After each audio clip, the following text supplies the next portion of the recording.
রমজানে যাদেরকে মাফ করা হবে না, এরকম শ্রেণী হচ্ছে 5 শ্রেণীর মানুষ।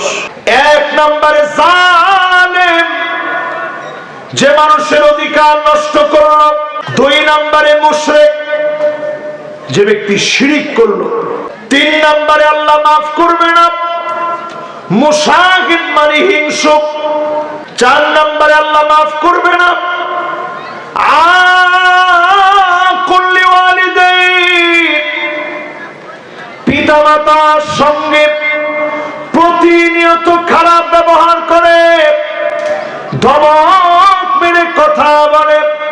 5 নম্বরে মাফ করা হবে না রমজানে মুদমিনুল খামর, মদের সঙ্গে জুয়ার সঙ্গে নেশার সঙ্গে যারা লেগে থাকবে, এমন লোকদেরকে যিনি মাফ করবেন না, ক্ষমা করবেন না, তিনি কে?